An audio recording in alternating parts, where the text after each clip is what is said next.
We are live on YouTube. So, hello, everybody. Welcome to our live stream. I'm really excited about this. Last week, we talked about email content. We showed off how to utilize Curaytor's email tool to send a newsletter type email, to send a listing promotion type email, and to send an email that's more of a direct response. So we did some visual templates, we did some text-based templates, and we showcased how easy it is to send emails that promote your listings. This week, we're going to go a little bit away from the art and a little bit more to the science. But don't worry, there is still art to it as well. I'm really excited. We've got a special guest today. His name is Luke Martinez. He's the head of deliverability for SH Consulting. He spent over a decade in the email marketing space.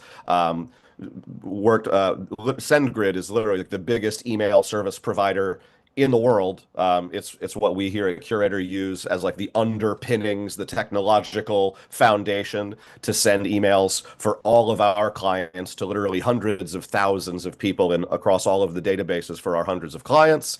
And so we've been working with Luke internally just to make sure that our processes are as good as they can be. But we wanted to make sure that we've got clients that are on our done for you services. So we're handling all of that on your behalf. But we also have clients who do some DIY, who take care of some of the marketing themselves, who use our tools to not just send the emails that we help you craft, but also to build out your own. And so we wanted to make sure that we're passing along those learnings to you so that you can send better emails, that you can stay out of the spam box, and that you can just be an overall better marketer. So, Luke, thanks so much for being here with us today. Yeah, pleasure to be with you. Looking forward to the conversation and sharing a little bit of that, as you said, the art and the science of getting mail to the inbox. Something I've learned a lot about over the last decade or so. So great to be here. Absolutely, man. I'm curious, how do you get I'm a story guy, so I always want to understand how do people get to where they are now? What leads a person to obsess over email deliverability? So this is only kind of a joke, but I think the answer is by accident. Like almost everybody that I've spoken to who's like been doing this career, built a career around email stuff, it's usually like so my personal story, I started as a software engineer and Okay. I was working on a team that had this funny name at SendGrid, working on a team that had this funny name, Deliverability. And I'm just like, it's not even a real word, is it? Like what I don't, but whatever, I'm just an engineer. So I started writing code and I started really just getting into this thing called email deliverability, which is kind of the art and the science of getting mail to the inbox and avoiding the spam folder. And as a coder, there was a lot of work to be done around that side, but I just fell in love with this, like, kind of straddling the world between the technological aspects of it and building programs and applications and interfaces that help people send email, but then also the kind of the soft science part of it, which is like, how do you send email that people actually want? Like, what are the things that cause someone to mark a message as spam or cause someone to really need to open your email versus like just archive it and delete it? So I sit like I fit in really nicely in the middle of those two worlds as being kind of a technologist by heart, but also Yeah. someone who just understands like what, I know what I like in my inbox, and I'm really good at communicating those two worlds and bringing them together. So I navigated away from the coding bit and Yeah. landed just neatly in this deliverability world where I marry those two concerns. I mean that's so commonly the recipe for success, right? Is that like someone who gets the technical side and is excited about it, but then figures out like, well, it also like the human aspect. Even thinking about a real estate agent, like, yep, there's so much technical that you have to know that part of your personality has to, I don't want to say be obsessive, but has to be curious and Mhm. has to want to learn and consume and stay up to date. But then there's that human side that says, well, the people that you're talking to may but likely do not want to know about all of the technical stuff that's going on underneath. Like they don't want to Uh, know how the sausage is made. They yeah. want the sausage, right? And so for you to then say like, all right, well, I have the technical prowess, but I also have like the lay person, the regular person. I'm able to put myself in my audience's shoes, or I can think about it not as a practitioner or as an expert, but as the end user and think about their experience. What do I like? What do I Right. know? What do I respond to? Is such a useful skill set or the like wearing multiple hats. Yeah, yeah, maybe a good analogy in the real estate world. Like to me, I've only bought a couple houses in my life, but a good real estate agent knows like they can talk to me about the markets and like what interest rates are doing and homeowners insurance coverage, like all the technical stuff. But they also Right. know that like, oh, you're a guy with two kids, so you really want this kind of house, and oh, you like a lot of direct light, and like they can talk to me about like what I need as a homeowner, but also the technical stuff about maybe next quarter we're expecting this to happen, or the like it's they'd have to marry both of those things. I need to learn Absolutely. about the market and how to deal with mortgages and agreements and insurances, but I also just need someone who can tell me if this master bedroom is gonna feel nice. Yeah, yeah, absolutely. So on a high level, obviously, as a realtor, you would probably just be like, well, I don't have to explain to you the value of having a house. Right. Uh, I Yeah. think email deliverability, I think, like, I mean, you might even working at Sender go, deliverability. What is, I think like it feels self-explanatory, but also you can kind of get a little myopic in it, right? And so on a high level, why is email deliverability something that agents should be focused on or paying attention to or concerned with? Yeah, critically important for, I guess, a number of reasons. But the bottom line, and this is something you and I talked about as we were just warming up for this, email as a channel, as a marketing channel, is still to this day one of the highest ROI marketing channels that's out there. According to, I guess it was Litmus who published it, but Constant Contact has a good blog about this data. Email is still returning something like $36 for every dollar that you invest in email marketing. But this is there's a lot of people out there, they're like $36. Yeah, right. It's because it only gets you that return if you kind of nurture it and you baby it and you play by the rules of this weird thing called deliverability. So Mhm. if you don't pay attention to it and you're just like, I've got a list of 1,000 people, I'm going to send them email whenever I want for whatever reason I want, you're probably not going to get $36 in return for every dollar. It's this deliverability thing that lets you really maximize that return because you're trying to make the spam filters happy, the algorithms and machines that decide whether your mail goes to the inbox or the spam folder. You've got to make them happy if you want to get anywhere near that $36 return. So, email, unlike other channels like pay per click or paid search or AdWords or Facebook marketing, it's not just put a bunch of money in and then get a bunch of leads. You Mhm. really got to nurture it a little bit more. And that's why deliverability matters because you don't just put a dollar in and get $2 out. You've got to kind of play by the rules and treat it as a sort of a special channel.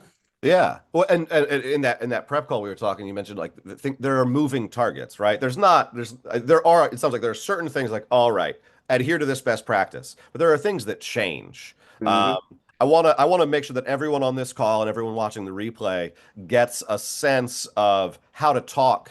It's going to a mechanic. You don't it's never a good feeling when they can throw a lot of jargon at you and you just kind of your eyes kind of glaze over. It's like, yeah, open up the checkbook. Let's do this. It doesn't feel great.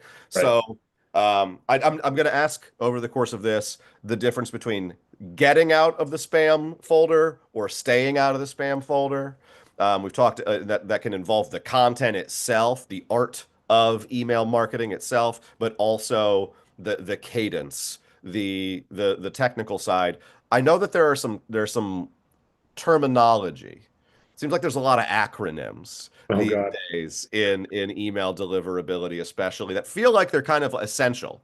I just want to make sure that we get everybody up to speed on the glossary, the terms that might come up as you're talking with, let's say, an email service provider, as you're digging under the hood yourself, if that's the kind of person you are, trying to figure out what's going on. What are some of the major terms, major acronyms that we're dealing with in email marketing and email deliverability right now that might show up in your troubleshooting as far as making sure your system is all set up to succeed?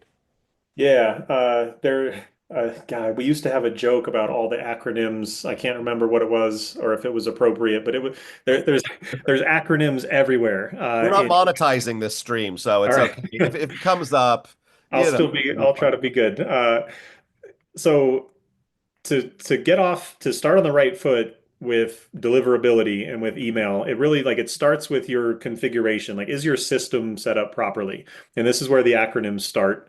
I'm sure most people watching have at least heard these words, these phrases, but things like SPF, And we're DKIM. not we're not talking we're not talking about sunscreen. That's the No, not the SPF, different SPF. different SPF. So getting your configuration and your authentication right is like it's the first step. Without getting that right, all your other efforts to send beautiful content to people who really want it can all be in vain. So when you are starting with a new provider, you definitely need to ask questions, like the basic question that I would ask. And because you had mentioned the landscape is always changing, something that wasn't a requirement a year ago is now a requirement. This is the case with like DMARC, for example. You need to ask your provider if I use your service, will my messages be compliant with all of the current standards regarding email configuration, specifically authentication? They should know. Any provider worth their salt will know, like, yes, of course, we do SPF, DKIM, DMARC. You use us, you're in good hands. If you get kind of a wishy-washy answer and they don't even know what these terms are, like you should probably do some homework and like they should be able to answer very confidently that like, yes, SPF, DKIM, DMARC is all set. These are things that we keep in touch with as things develop. We're aware of the big changes last year with Gmail and Yahoo. So these things are important. And you normally like you use a reputable provider, somebody like Curaytor, like that stuff's pretty well taken care of, and it shouldn't cause you a lot of heartburn trying to deal with this. But you do need to make sure that this stuff is in order before you can even start to think about is my subject line the right length or is my content pretty enough or something like that. Right. So yeah, like last week on our stream, we showcased how like you can build your audience first and then build the email content if your mindset is I need to know who I'm talking to so I can craft a message that resonates with them. Mhm. Obviously, some agents also they'll have a newsletter that the intention is to send to everybody in the database. And so they might start with the content there and then go to build audience and it's a specific group of people that they've already built or they want to craft a new audience based on here's my kind of like catch-all. I've got local real estate information, I've got local lifestyle things going on, I've got a recent blog post that I want to share. So I'm trying to hit everybody. I'm Yep. I'm going to ask you a little bit later if that's even a good strategy or not. Sure. But in that respect, there's the thing before all of that. There's the thing before the audience or the content, and it's just making sure that your under the hood settings are set up. Mhm. So I feel like we could probably get really in the weeds on that. And so if in the comments we end up seeing during this stream and after we share the replay with all of our client community and our mastermind, if we get a lot of questions about that and it turns out that our folks really, really, really want to know, I think that you're right. I think that they're going to say, Curator's handling that for me. I'm not too worried about it. But in the event that we've got some folks who really want to know, we might schedule a follow-up and we can talk a little bit about it. Or maybe we can collaborate on a blog post or a guide that we could share a little bit more in depth. Yeah. Or we could find some ways to make sure that folks are not just informed, but they're empowered around Yeah. those steps. Yeah, and just like a little plug for our company, like we do Please, a yeah. ton of these configurations. Like it's one of our biggest like services that we offer is like a first time or kind of a newish real estate agent or broker. They just got their first domain and they want to start sending email with it, but they need to know if it's configured right. There are Yeah. experts like SH Consulting or probably a number of other people who will go through and like just make sure your configuration is good. And it's by no means the whole thing. It doesn't mean you can go out and send a million emails and they're all going to be perfect. But like getting that configuration bit, it's not the most complicated thing in the world, but there are easy ways to like miss a little thing. So I Yeah. honestly recommend like trying to find somebody who can come in, get to know your business, get to know the tools you use, do a quick audit, get it all configured, and then you can put that in the done pile. And then you can go and work on what I think is the more fun stuff, which is like, what kind of mail am I sending? How much can I send? Should I send on Saturday or Thursday? That's where it's a different set of problems, but that's like the more fun stuff that's You move down the line of you got to have this set up so that you can start tinkering with some of Mhm. the more artful Yep. conversations, right? Yep. But yeah, key buzzwords just to kind of put a bow on this. SPF, DKIM, and DMARC. Those are the three things that like it's easy to if you're using established providers, they're usually done for you. If you're using a suite of services across like five different providers, the web gets a little bit tangled and it's Hmm. probably worth talking to somebody, at least Sure. just to verify that, hey, am I good on this config thing that I just learned about? Um, it's probably worthwhile, especially with more complicated senders who are using a host of services rather than everything goes through Curaytor. Can I not think about this? And like the answer is like, yeah, you don't have to think about it. Right. And at that rate, then what comes next? Like once you've got that figured out. So let's say, we're trying to make sure that we're staying out of the spam box right now. So you check in on those. Then like where do you go philosophically as far as all right, we've got our technical settings, we've authenticated our accounts, we're playing by the rules, we're good there. Now, what comes next as far as your best practices for creating emails that actually get delivered and then opened? Yeah, so the highest level concept to at least be aware of at a basic level is that of your sender reputation. Most people have probably heard this, like the word reputation used in some context with email, Hmm. um, and it really is just what it sounds like. The analogy of like a credit score is not a bad one, uh, Okay. except it's a little bit it's worse than a credit score in that you can use a service like Credit Karma or something like that, and like you can go look at your credit score, or Yeah. or maybe you get a FICO score with your credit card statement. Like you get some whispers of like, okay, I'm doing good this month, or last month was kind of rough. With your email reputation, it's very difficult. Like there's no one you can call and be like, what's my reputation today? There's also different reputations for every provider. Like Google will score you this way, Yahoo scores you this way. Mm. Microsoft, Hotmail, Outlook, whatever, they score you this way. So you've really got like dozens of reputations for every mailbox provider. Some of them give you some data, some of them give you no data. It's a nightmare, honestly. So It, think about like a credit score that's always changing, and every bank has a different credit score for you, and some of them won't tell you what your score is, and you're just supposed to go make sense of all this. yeah, I'll tell you right now, I hate the sound of all of it. It's crazy, but Yeah. I can tell you like there are some very kind of base principles that if you understand these, it's really not a terribly difficult dance to play to make sure that you're taking care of your reputation. Okay. So your reputation is determined more or less by, well, this is kind of an oversimplification, but how are people engaging with your emails? So a positive signal, something that helps your reputation, is a message that gets opened. That's simple enough, right? So Google's paying attention to Steve sent 10 messages. Only one of them got opened. That's not a very good rate. Nine people said, I'm not interested. Not So great. that's not great. If five people opened, that's 50%. That's actually better. If two people opened, but both of them clicked a link, that's Hmm. that's two positive signals. So is two opens and two clicks worth more than five opens and no clicks? Like, I don't know. Like, I can't give you the answer to that. Sure. But we know that there's positive signals, things like opens, clicks. If someone forwards an email on, most mailbox providers are tracking forwards. Yeah. Did someone reply to an email? And I'm not saying make every email something that requires a reply, but a reply is a positive signal. Did somebody, that little star button in your Gmail box? You can Oh, star it yeah. and mark it as important. They're tracking that. How many people are marking your mail as important? How many people added you to their contacts list? That's a positive signal. How many people found a message in the spam folder and then moved it into the inbox? They click the "This is not spam" button. It's So really interesting because we social media, we talk so much about the algorithm and we talk about how much a like, a comment, a share influences the algorithm. I think because email feels more direct, more straightforward, it's like, yeah, like on social, it's not showing you chronologically unless you tell it, please do just show me the posts that my friends made in the order that they made them. And they're like, no, that's not what we want to show you. We want to show you ads. In email, there is this a sense that I'm just going to see the emails in the order that they were sent to me. But there Mhm. is an algorithm underlying it all.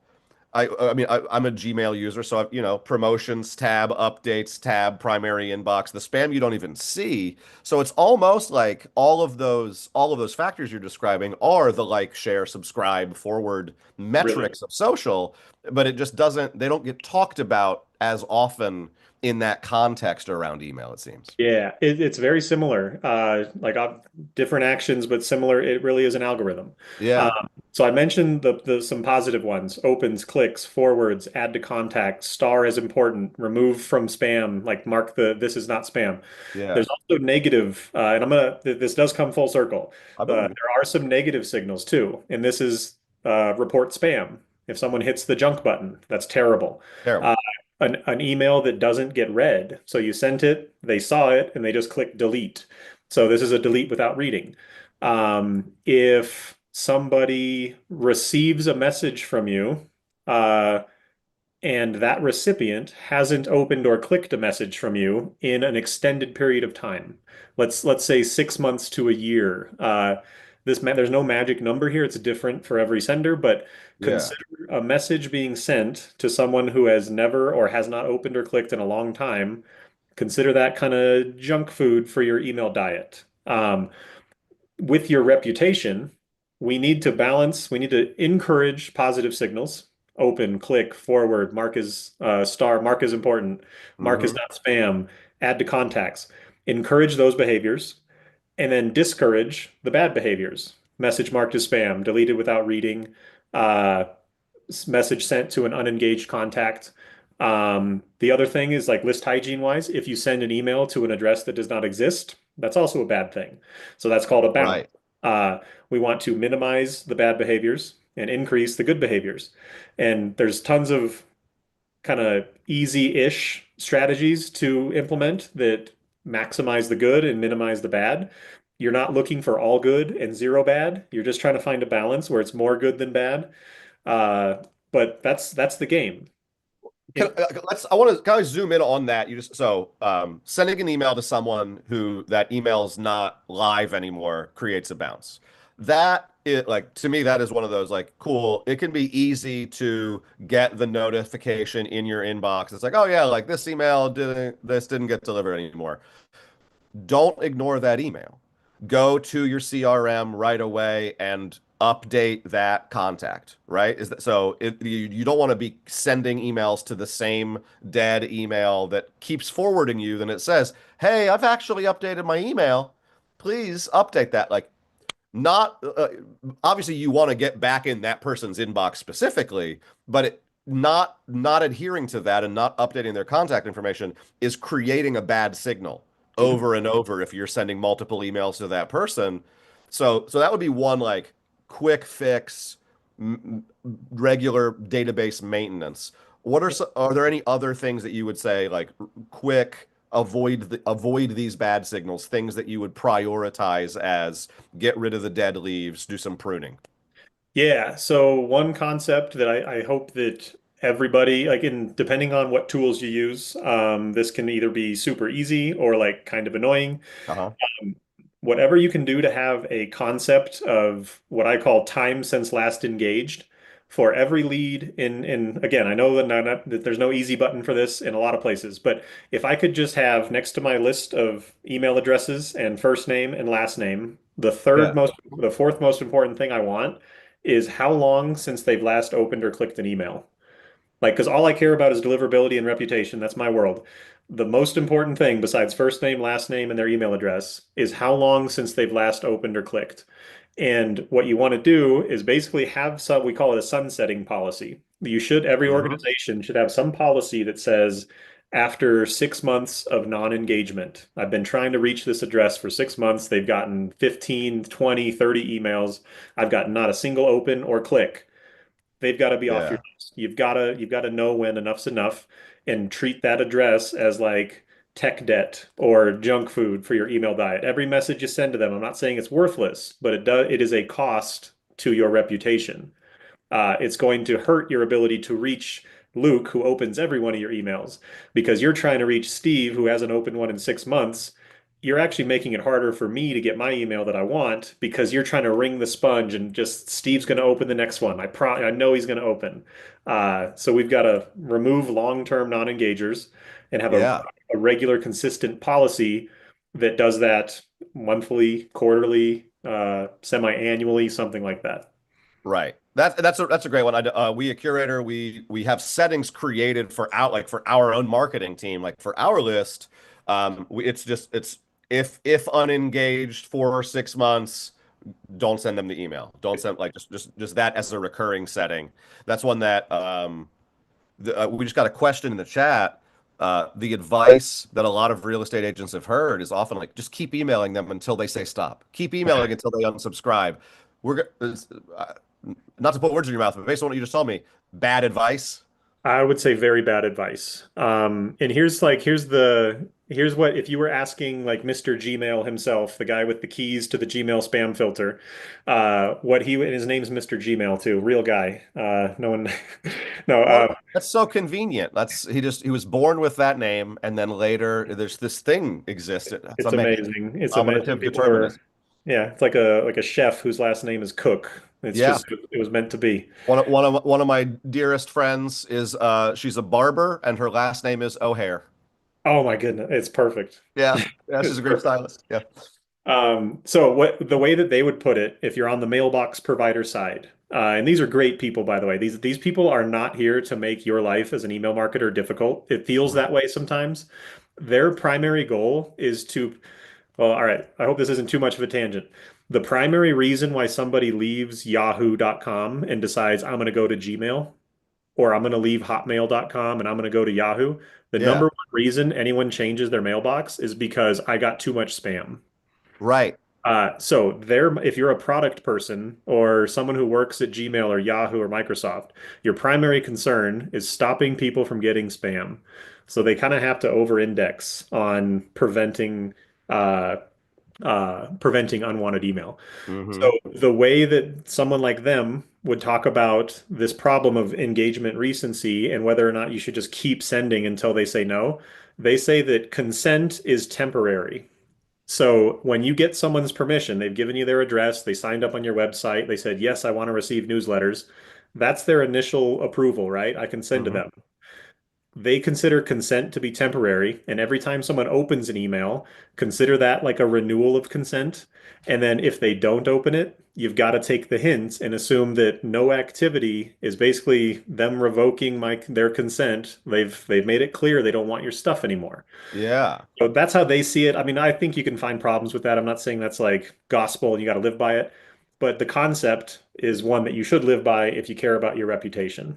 Consent is temporary, and then consider open and click activity to be a reaffirmation that, like, yeah, I'm into this, I'm into this. And then once that disappears, have a policy in place that says, like, oh, I got to let them go.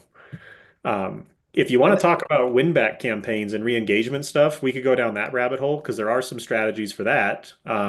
Yeah, so let's before we do the comeback, let's say so. I whether it's setting up parameters within your email tool that are settings that will automatically lift based on like I created a list that says well I'll use our email tool just for a second to showcase the way that you could build a list like that. Yep. Right now I'm in one of our brand ambassadors, Amit Buddha, who's a great content creator and a great email marketer, and just a great guy, if I'm gonna be honest. But so he's got some really great emails that he's sent, where I see that he's got open, like literally the name of his list is opened newsletter for.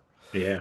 So he's making sure that he's sending it to he sent a small audience, but look at the opens, getting really great engagement here. Yep. So in our case, if you wanted to build an audience, it's got 49,000 people in his database. We don't want to send an email to all 49,000 people. That would be too many. I mean, you might have a reason that you would want to, but in our system, you can. This is a really great way, based on what I'm hearing, is you want to create parameters for this list around other email activity, right? Yep. So help me build a list of truly engaged truly engaged members of my database, I guess. Yeah. So opened email, the very first one you had there Yep. under last activity. So this should be able to give us, I want to know if anyone has opened an email within some time range. So let's go 6 months. Let's assume that we're actually in pretty good shape. Boom. We don't have a ton of deliverability problems that we know about. So I've got people that have opened in 6 months. I can also add a rule. So this will widen the audience a little bit. Go to clicked specific email. So we can do clicked. Oh, I'm sorry, this is specific email. So we probably skip this, but that's a useful one. Uh-huh. If there's a specific campaign that you have a follow-up to. Oh Uh, yeah. I was thinking that was has clicked any email in a period of time, but we can stick with the opened. Yeah. This will give you your audience of anyone who has opened an email in 6 months, and you can decide to be a little more aggressive and go back to 9 months or 12 months. Right. Or you can go very Super tight tight and and go. just go to 2 or 3 months or yeah, days. Hey. But yeah, so this is an extremely important feature that I think everybody should utilize and just consider, I mean, as a base principle, going beyond 6 months, consider that like a little bit risky. I'm not saying never do it, but your happy path should be something like maintaining an audience of 6 month recent engagers and consider that kind of your meat and potatoes. The heart of your list should be Should, addresses with engagement in the last 6 months on the maybe on the high-ish end. yeah. 3 months if you're if you just want to be the health food nut who only eats like a perfect diet, a balanced breakfast, 3 meals a day. 7 almonds is your snack. Yeah, yeah. So 3 months is pretty like that's solid. That's Yeah. like I'm dialed. Your And keto. six Yeah. months is kind of stretching a little bit. More than 6 months is kind of a break the glass moment. Okay. But yeah, Now, this number but is huge. but like you said, so that's on keeping folks sunsetting. But you mentioned a win back as well. So let's say that might be an occasion where you would specifically want to create content for people who haven't engaged in over 6 months Yep, yep. and try to re-engage them, probably not with exactly the same type of content that you were sending 6 months ago because we already learned that they weren't interested. Right. Yes. So so let's talk about like a win back then. Yeah, so I like the idea of having different content. Like literally saying, I mean, I'm sure most of us have gotten an email that looks something like, haven't heard from you in a while, something like that. Like Yeah. you haven't seen you since last summer. If it's some kind of retail thing, they can even throw Oh in yeah. like, buy using this link and you get 20% off. Like anything to encourage like a lapsed user to re-engage. So Yeah. some kind of content specific and acknowledging the fact that it's been a while goes a long Right. way. I think the worst thing is like someone's been on pause for a while, and then you're like, I'm gonna try to get my non-engaged people back, and then you just send them the same old thing. Right. You're just like this. I haven't heard from this. Oh yeah, I was house shopping a year ago. This is, and then they just get Who are frustrated. you again Right. at best? And then maybe like a little tone deaf Uh-huh. or Yeah. yeah. So Yeah. don't be afraid to acknowledge the fact that it's been a while and find every audience is different. You guys, you know your clients and your audience better than I do, and I'm not a Yeah. marketing guru, but find some way to like to cater the content and acknowledge the fact that it's been a while. The other thing is how much of your list, how much of your active mailing is going to people who haven't engaged in a while. So Mm. this gets a little bit technical, and I don't want y'all to think about this as like a hard rule, but in general, no more than 5% of your traffic should be going to these, what I would call like risky recipients. So I've Okay. always used a 5% rule. If I send 100 messages per day, only five of those should go to people who are like long-term lapsed users. But if you send email every day, you can get through, I mean, 100's a really low number, but let's just say 100's a big number. And by the end of the week, even just sending Monday through Friday, you can get to 25 of those lapsed users and give them a chance to re-engage. So keep your win back stuff, your stuff that's going to older lapsed users, keep it below 10% at the most. And what you're going to do is give yourself a chance to re-engage lapsed users without putting your reputation at risk by sending to a whole bunch of lapsed users. So that okay, so that's if you are engaging in a win back campaign, make sure that you're actually sending more emails to your engaged folks that during that same time period. Yep. Don't look at it as like, oh, this is the week that we're going to do win back and only send things to likely non-openers Right. because that could create a longer term decline in your deliverability. So, but that's hugely Yeah. valuable because I can So imagine here, like, oh, that's the week where we do that. You need to up your frequency to your the folks who were open in the last 14 days, in the last 5 days. Send yep. them more to keep your balance. Yeah, that's exactly right. And Okay, I don't mean to just speak in like best case scenarios because there's always wiggle room. If totally. you get this philosophy, you're doing better than 90% of people out there. Win backs, sending mail to unengaged people is not something you should do once a quarter with a big blast.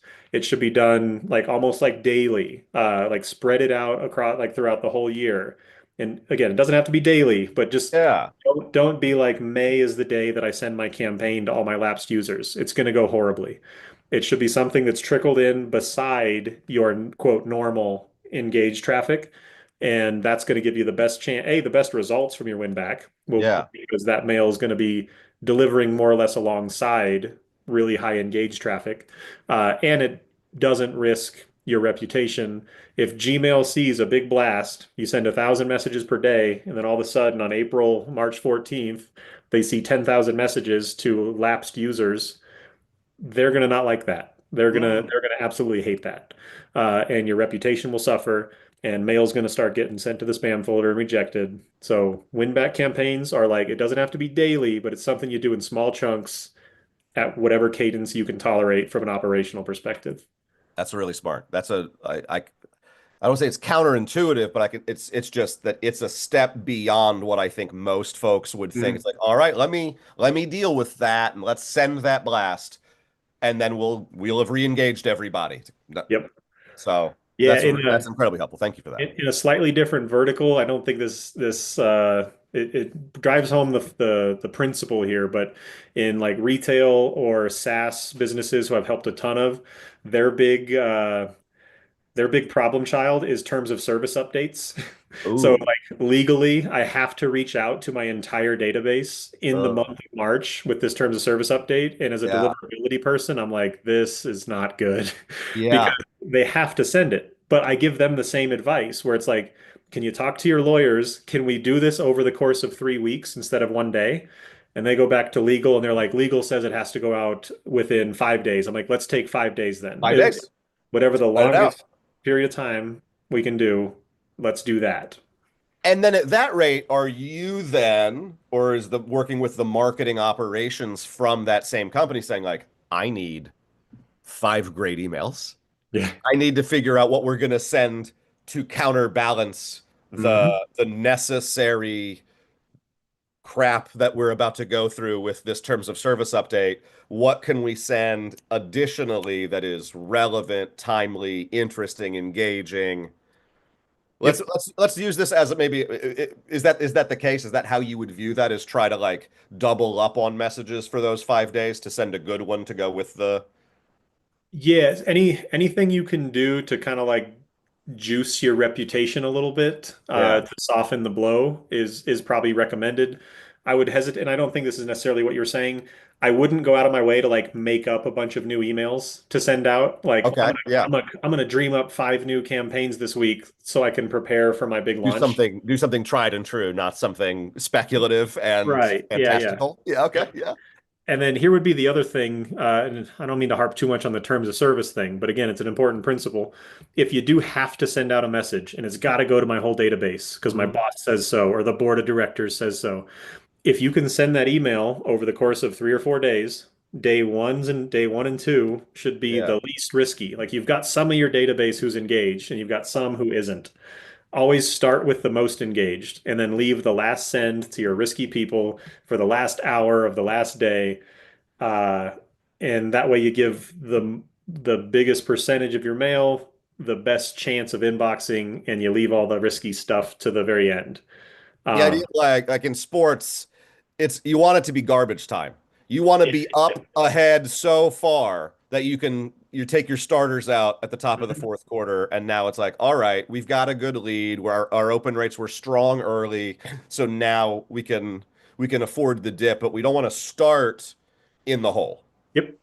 And this principle has you can get a lot of mileage out of this principle too. Like whether you're starting with a new service and you're like, I need to do this warm up thing, you Hmm. might go online and you'll find a warm up schedule that says send 50 messages on day one, and then 100, and then 200, and then 500. That same principle applies. If you're doing warm up, days 1 through 5 should be your least risky, your highest like engaged customers, your best content that always gets Yeah, a good traction. You always, with email, lead with your best foot forward. And what best foot means is kind of different based on what your KPIs are and who your audience is. sure. Least risky first, most risky last. Uh, do the most risky stuff in the smallest volume, spread over the largest amount of time possible. This is just like a base principle that Yeah. in every consulting thing I do, it's like I get to know your audience, I get to know your list, and I'm like, did these 10,000 people seem a little risky, right? And then everyone goes, yeah, yeah, those are risky. So I know whatever we do, Yeah. we do it slowly, we spread it out. We don't do it at all if we can, but if we have to do it, slowly and do them last and spread it out over as much time as you can. So you mentioned that they're in terms of like a smaller sized list. It sounds like in general, does list size matter, or are we talking about the composition of the list? Like it's not one or the other, right? Like we're talking about getting your trying to include more of your more active, engaged contacts in your earlier stuff. So if you have a list size of 2,000 people who are really engaging with your stuff recently, great. If you have a list of 200 people who are engaged with your stuff recently, either way, you want to focus on them to Mhm. front load. Are there any other list size recommendations you would make, or are there ways to look at that as far as your overall strategy? So with list size, maybe not so much, but sending volume, which often correlates to list size, Okay. there's an important principle here. There's a reason why warm up is such a big deal. If you Google IP warm up or email IP warm up or email newsletter warm up, there's thousands of hits. The point of this, I kind of hinted at this before, most email that gets sent in the world, like worldwide, most email is spam. Like it's wild. It might be hard to believe because your mailbox, Gmail or Yahoo or Hotmail, they do as most people are gonna be like, yeah, right, this isn't true. They're They trying. They're they trying do as hard as they can. they do a really good job. From what I've heard at conferences with people from those organizations, they block 97% of all email before, and I'm not even talking about going to the spam folder. Right. Not 97%, even getting to that. yeah, it's blocked because it's hijacked routers, it's malware that gets into someone's router and just sends millions of messages every day. 97% of all email is purpose-built malicious spam. So in our world, we're dealing with 3% of the world's email that is still a good chunk of it unwanted, but it's just less unwanted. So we're playing in this tiny world, and that's the filters that we're dealing with have to assume that everything's spam. So this is why we do warm up. You have to slowly convince them with a small amount of mail that I'm not one of Yeah. the bad guys. I'm not a hijacked router. I'm not a botnet sending viruses and malware. Uh, so back to the volume question. The rule Yeah. of thumb is don't exceed whatever the most messages you've sent in the last 30 days. If you can avoid it, don't ever send more than 30% more than that number. So let's say you send 100 messages a day, but there's a couple days a week you send 1,000. Hmm. Consider 1,000, that's my highest volume I've sent. 1,000 per day is my biggest day in the last 30 days. The Okay. most I ever want to send is 1,300. But then 1,300 is my new high. So now I can go to like 1,700. So Right. just don't exceed 30. Some people say 50. You ask five deliverability people, you're going to get five roughly different answers, but it's the concept that's more important.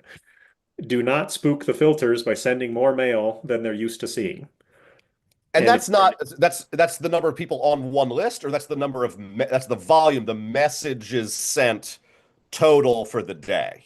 uh, mostly both, but I would say the total number of messages is probably the more important number Okay. than the number of unique recipients. Um, Okay. they're looking for abnormal behavior in your sending volume. I'm Okay. sure I'm sure their algorithms have some kind of concept of unique recipients and the distribution. This person's list typically looks like this, Mhm. but really it's sending volume, and spikes in absolute volume is what you want to avoid. Yeah.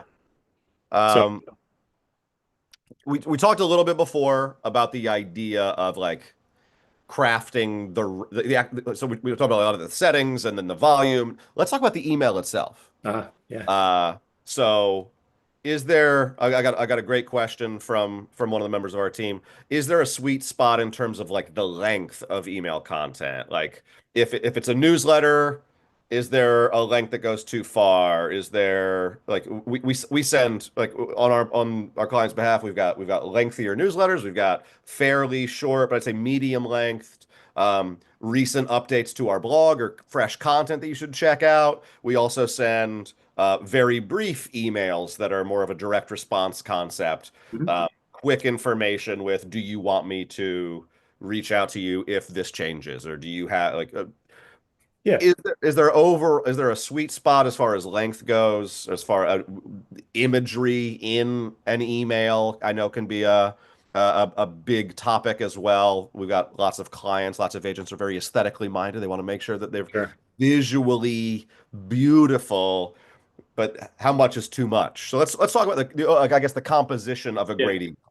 Yeah, there's a lot. There's a lot of there's Um, it does matter. That's the key point. There's a lot of ways that you can help or hurt yourself with the content of your email. Uh, Yeah. Unfortunately, though, there's a ton of either myths or half-truths around like certain things. Like I still hear people that say, never, don't use an emoji. Don't use emoji in your email subject line because the spam filters hate emoji. Huh. And you can Google it. I can guarantee it. Like, do emojis hurt deliverability? You're going to find 3 blog posts that are like, yes, you really want to avoid it. Okay. Um, And but then? my experience, and I happen to run, actually, I think you can check SendGrid email deliverability benchmark report or something. Uh-huh. We comb data from 5 billion messages per day that are sent through SendGrid, and we tabulated like what works. Like, is there a good length of subject line? Is which emoji are better than others? They have Yeah. some. It's just a kind of a fun read, and the answers were always kind of surprising in that the optimal subject line length was like 8 characters, but 4 characters or four. I'm sorry, 8 words instead of Oh, four. okay. I was like, that's But a like really short subject. Oh yeah, sorry, 8 words. Okay.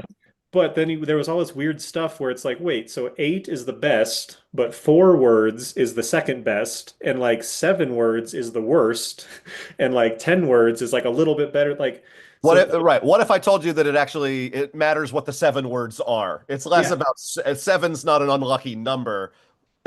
It's yeah, and it's also so like the number one. Well, I'm trying to do this by memory, but my point is that it really depends with like subject line length. It depends on your audience. yeah, Would I recommend putting the poop emoji in my subject line if I'm sending like AARP alerts? Like probably not. probably not. If I'm sending TikTok, like look at these cool TikTok videos or whatever the cool kids are doing these days, the poop emoji is gonna be it's gonna crush it. That poop Like emoji's fire, as they say. put Yes. put 5 of them in there, and it's going to be great. But your first question about the length of the email, this again, it does depend. But my one thing that I don't like to see is the message clipping. So have you ever seen a message in your mailbox and you scroll Yeah. down to the bottom and it says this message has been clipped? Click here to see the full content. Yeah. How does that even happen? When your message gets over a certain size, and they're not talking about length, they're actually measuring the kilobytes in the message. Okay. So you can have a short message that has a ton of HTML that Hmm. doesn't even show up on the screen, but because there's so much HTML, the message Yeah. is large and it clips. So my biggest advice is just avoid clipping. Send yourself test messages. Always test. Uh, Always. Send yourself a message, make sure it looks good. If that thing is clipping and they have to click here to see the whole message, I would say your message is too big. Almost universally, I would say fix that. Um, it's not a death sentence. It's not a spam signal. It's just a bad experience. And if it's clipped, where is the unsubscribe button on most messages? It's at the Oh, bottom. it's So yeah, if I'm busy and I get a message and I scroll on my phone, I'm scrolling to the bottom and I don't see an unsubscribe and it wants me to click to view the whole message. I don't have time for that. I'm just going to go to the spam button and I'm going to mark it as spam right, because the unsubscribe's not there. I'm not going to download the message to view the whole content. So right, just don't let your messages be clipped. From a size perspective, I think that's the only like universal in my mind. Make them sure. small enough so they don't get clipped. Um, there's a bunch of other stuff though that we should talk about. Like let's common things that you've probably heard about message content, text to image ratio. This is one Okay, of yeah, this is one of the old school things that I believe 100% is still it still matters. You do not want to send an email that's just one giant image. There's a good reason for this. Their spam filters can't, they're not doing, I mean, they're probably getting there soon, but the spam filter doesn't know if this is an image of a coffee cup or is this an image that has a phone number to some phone scammer, and they want you to call now to update your PayPal sure. account. So you need to have 2 to 4 sentences of text for every image in your email. If you follow that, you're probably good. Uh, Avoid sending emails that are just primarily images. Kind of goes hand in hand with that, but too many images, a little bit spammy. Um, the other thing, though, subject line red flags. I'm not a huge believer in this. Like, would I send a message that says update your PayPal credentials if I'm a real estate agent? Like, no, like that's a red flag. It looks like a phishing email. So I don't mean to say there's nothing you can do to shoot yourself in the foot, but worrying about whether my capital letters, when I wrote the word offers in caps, is that why I'm not getting opens? Like, probably not. Okay, It's almost certainly not. Um, I know we're short on time. I can probably go another minute or two on this content stuff, or do you want to leave yeah. some time I to wrap think it I think the content's important. I mean, up? Okay, I veer more artistry over science, but of course the sure. science aspect is really important too. But I kind of geek out about just the importance of the actual content itself that you're delivering. But you're the expert on this subject, so if you Yeah, feel like we've got a few more things in the next 4 minutes that we need to touch on, so that everybody really gets that full, well-rounded 101 view of this, I can already tell. I want to talk to you yeah, more about all this stuff at another session, ideally, because it seems like there's just so like we've scratched the surface on a handful of things. Um, I want to see. We got some positive comments in the chat. And I agree. It's such insanely valuable information.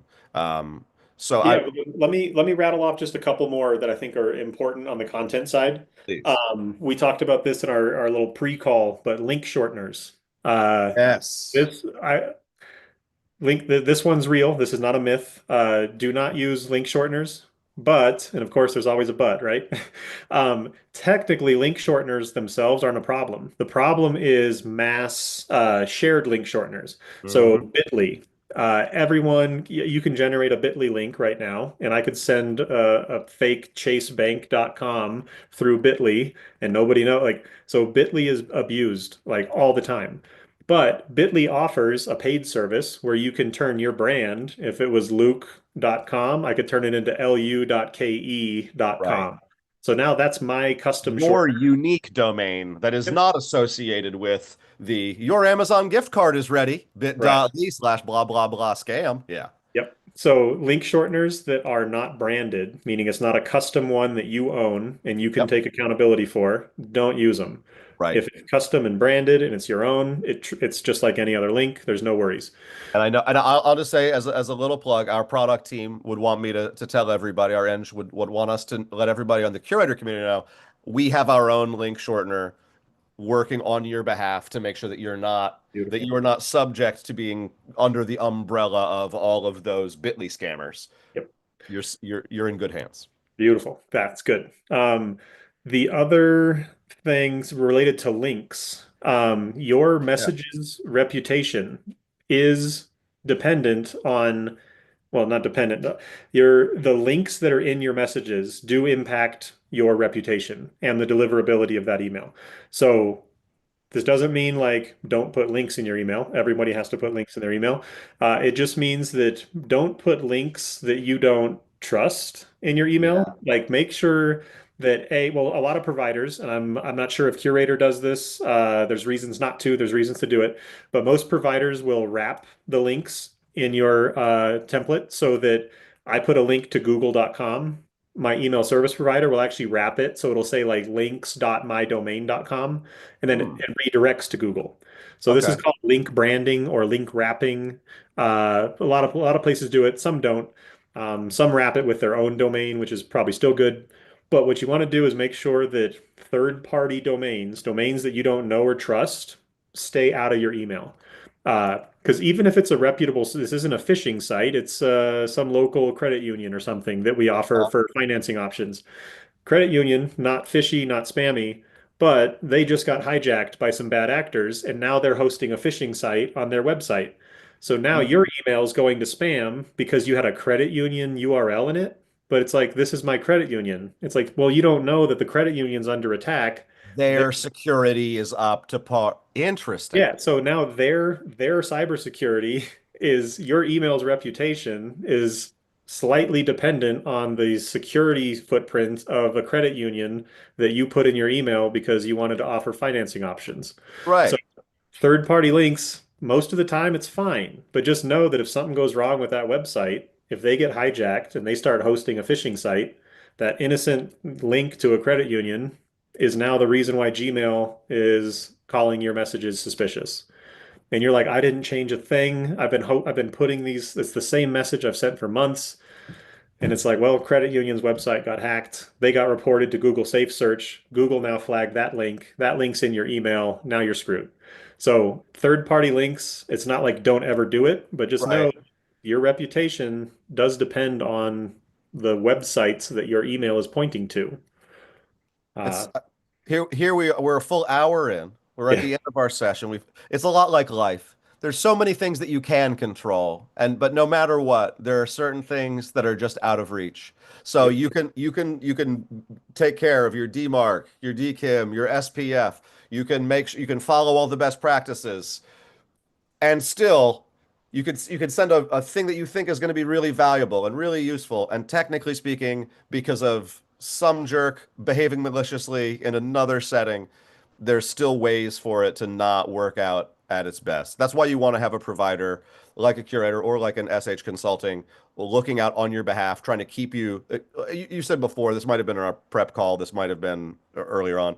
You're not going to bat 1,000. It would be impossible. I think it was about trying to find the balance. Is yep, that there's the bad signals that you want to avoid. You're never going to get to zero. There's the good signals that you want to encourage. You're never going to get to 100% open rate or 100% click-through rate. But the idea is to try to optimize and maximize the good, try to mitigate or reduce the bad, yep, so that there's never and there's not the perfect ideal end state, but there is creating a healthy, balanced email marketing ecosystem, some of it tech, some of it human, and staying up to date is so important. That even it was, oh, I'm really great on the 2024 rules. Like you said, was March of right, 2024 that DMARC went from a nice to have to a need to have. yep, So always having, working on the present, but with an eye on the future. yep. Yeah. Um, Man, I just want to say thank you so much. And I know the folks who've been watching live from our team at Curaytor are so grateful for you sharing all this valuable information with us and with our community, man. Thank you so much for taking the Yeah, time. it was my pleasure. Yeah, I think it went really well. Hope it was some good information and everybody learned a little bit. And if there's a ton of other questions, we can do it again sometime on a Yeah. different topic. This was Yeah. this was awesome. This is really great, man. Thank you so much. I'm putting this stream in our mastermind community. So, Curaytor clients, I hope that you've learned a ton from Luke here. That you've got if you have fresh questions for your CSMs, reach out or engage here in the mastermind. But yeah, I just want to say thanks again. I feel pretty confident we're gonna have another conversation because I at the very least on behalf of Curaytor's email marketing and the way that we build our email sequences and our campaigns for our clients. I just want to, we want to be the best service provider that we can be, the best marketing partner we can be. So we're going to keep engaging with Luke and the experts at SH Consulting just to make sure that you're in good hands. So thank you very much, Luke. Appreciate you. And we'll talk sometime soon, I bet.